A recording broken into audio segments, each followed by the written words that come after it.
Негізі бұл видеода мен шет тілдерін қалай тез және жылдам ыңғайлы оқу туралы айтқым келген, бірақ та Қазақстанда мен ойлаймын және орыс елдерінде мен ойлаймын ағылшын тілі бұл шет тіліне синоним болып қалған. Неге десеңіз, ағылшын тілі бұл бүкіл әлемдік тіл. Лингва франка деп айтады, бұл бүкіл әлемдік тіл. Барлық адамдар сөйлейді, барлық адамдар оны оқиды. Қай мемлекет болмасын, бұл тіл өте бір приоритетный тілдердің бірі болып табылады. Сондықтан бұл видеода сіздерге қалай ағылшын тілін жылдам үйрену әдістерін, жолдарын айтқым келеді. Бірақ бұл нелерді, мен айтқан ойларды, әдістерді басқа да шет тілдеріне қолдануға болады. Мысалға, неміс тіліне, итальян тіліне, испан тіліне, қытай тіліне. Бірақ бүгін тек ағылшын туралы әңгіме саламыз.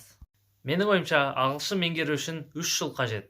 3 жылдың ішінде адам осы ең бастапқы кезеңнен жетік кезеңге дейін тез меңгеріп алады. 3 жыл.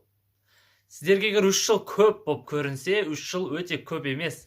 3 жыл білмеймін, сіз мысалға 17-те болсаңыз, 20 жасыңызда уже ағылшын тілде жап-жақсы сөйлеп тұрасыз. Менің ойымша, бұл өте жақсы жетістік секілді.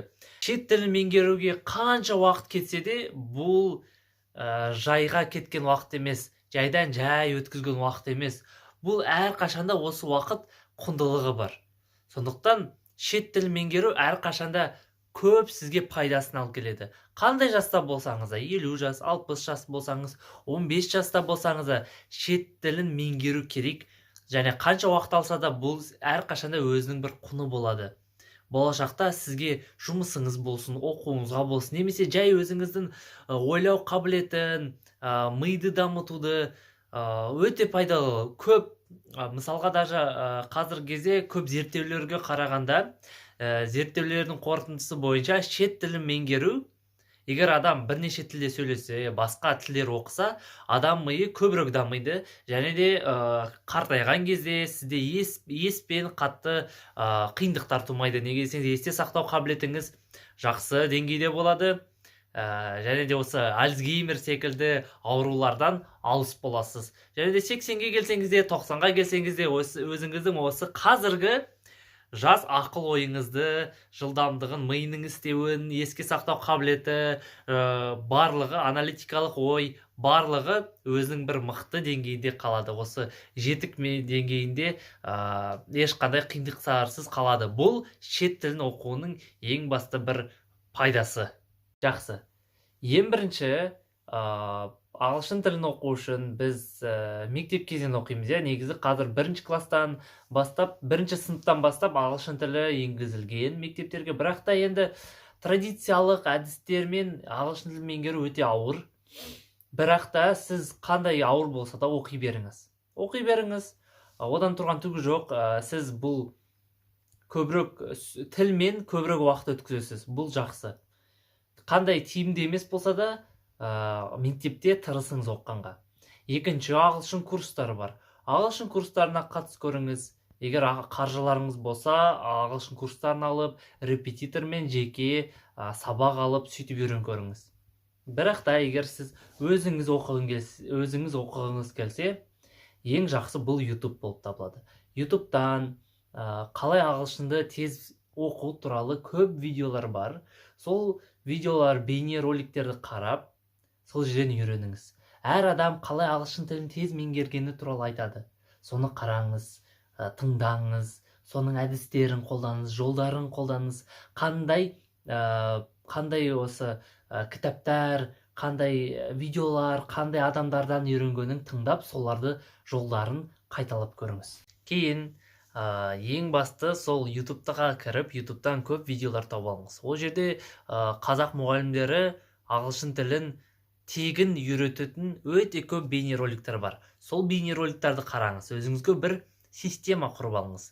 Бұл система арқылы, мысалы, бастапқы кезеңе, ең алғаш бастауыш, содан соң ортаңғы кезең, және де дамыған кезең, ең алдыңғы кезеңдер. Осылардың бәрін өзіңізге өз система құрып қойыңыз. 3 жыл деп не мысалға бірінші 3-4 айда осы 20 роликтерді оқып мен А2 деңгейіне жетемін деп. Кейін тағы 6 ай бойы басқа роликтерді қарап, грамматиканы оқып, мен Б1 деңгейіне жетем деп өзіңізге сөйтіп система құрып қойыңыз. Кейін жоспарыңыз дайын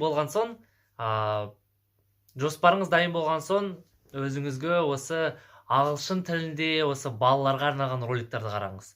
Неге десеңіз, өте көп тыңдаңыз. Менің сізге ең бір ақылым айтатын бұл көп тыңдау керек. Және роликтер көп қараңыз. Күніне кем дегенде 15 минут ағылшынша тыңдаңыз.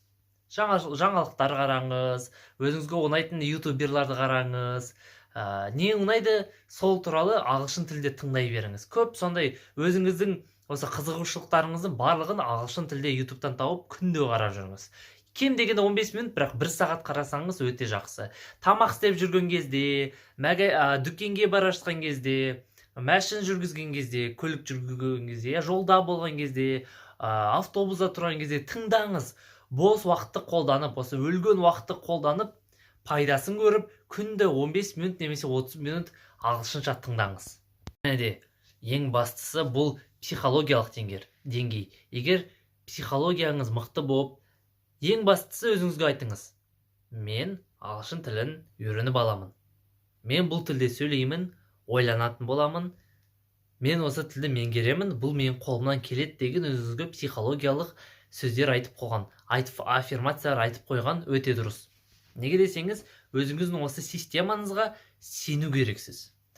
Неге десеңіз, өте көп уақыт болады, кездер болады, сәттер. Ондай кезде сіз тіл оқығыңыз келмейді, немесе ондай кездер көп болады, ауыр кездер. Тіл оқыған кезде біз өте көп кездесеміз. 6 ай өтеді, адам неге десең робот емес. 6 ай өтеді, 1 жыл өтеді, сіз ешқандай результат көрмейсіз. Енді сондай, сізге результат көріп тұрған жоқпын дегендей ойлар келеді, сондай қорытындыға келесіз. Бірақ ең бастысы жоспарға сеніңіз, өзіңіз системаңызға сеніңіз, және өзіңіздің миыңызға сеніңіз. Адамның миы ең дамыған, ең күшті әлемдегі құрал. Сіз оған сеніңіз. Егер сіз күнделікті 30 минут пен 1 сағат аралығында тіл оқуға, ағылшын тілін оқуға арнасаңыз, онда қорытындысы 1, 2, 3 жылдан кейін сіз ағылшын тілін жетік меңгеріп аласыз. B2, C1 деңгейіне жетесіз. Неге десеңіз, егер қандай тіл, ағылшын емес, итальян, испан, қытай тілін күнделікті 1 сағат бөліп отырсаңыз, көп айтады: ой, менде уақыт жоқ, ой, мен бала шағам бар, мен жұмыс істеймін. Өте өлген уақыт көп. Сіз осы телефонда, инстаграмда, ютубтан көптеген пайдасы жоқ нәрселер қарайсыз, соған уақыт көп кетіресіз. Егер сол барлық уақытты өзіңіздің оқитын ағылшын тіліне арнасаңыз, онда сіз тілді тез меңгересіз. Қорытынды: бірінші, ағылшын тіліне арналған көптеген бастапқы деңгейге арналған видеоларды грамматикадан қараңыз, және де шын өмірлік видеоблогерларды, ютуберларды тауып, соларды өзіңізге ұнайтын қызығушыларыңызға бірдей сәйкес келетін видеолар қараңыз. Күнделікті 30 минут пен 1 сағат аралығында. Түсінбесеңіз де қараңыз күнде. Көптеген мультиктер қараңыздар сол ағылшын тілінде, немесе көріп қойған киноларды сол ағылшын тілінде қараңыз. ютубқа кіріп, ютубтан басқа адамдар қалай ағылшын тілін меңгергені туралы видеолар қараңыз. Содан кейін сол адамдардың арасынан материалдар мен ресурстарды, және де басқа да әдістерін қолданып көріңіз. Екінші, ютубтан көптеген мұғалімдер тегін беретін сабақ видеороликтерді қарап, өздеріңізге бастапқы деңгейге арналған видеороликтерді, грамматикаға арналған, соларды өзіңізге сақтап қойыңыз. Екінші, өзіңіздің қызығушыларыңыз бар ғой, интерес. Соған байланысты ютуберлар мен видеоблогерлар табыңыз. Мысалға, сізге охота ұнаса, аңшылық туралы қараңыз. Егер сізге таулар ұнаса, альпинизм туралы қараңыз. Немесе сізге киім ұнаса, киім мода туралы қараңыз. Соған арналған әртүрлі видеороликтер, ютуберлер, блогерлар болады. Соларға подписаться етіп, соларды қарап жүріңіз, күнделікті қараңыз. Жалғастыра кетсем, сол бастапқы деңгейге арналған видеоларды, және де көбінесе өзіңіздің қызығушылығыңызға байланысты видеолар өте көп қараңыз. сол тілде контент. Тек тырысыңыз, YouTube'да отырсаңыз, тек ағылшын тілде қараңыз. Қазақша, орысша көп қарамаңыз, тырысыңыз, кем дегенде 50% контентті тек ағылшын тілінде қараңыз. Және күнделікті 30 минуттан 1 сағат аралығында. Жақсы ма? Өзіңізге ұнайтын сериал барлықтарын тек ағылшын тілінде қараңыз. Бұл осы тілдер оқудың кілті болып табылады. Сол бір кілт болып табылады тілдер оқуға арналған, иә? Ең басты бір секрет деп айтамыз ғой, тайны. Иә.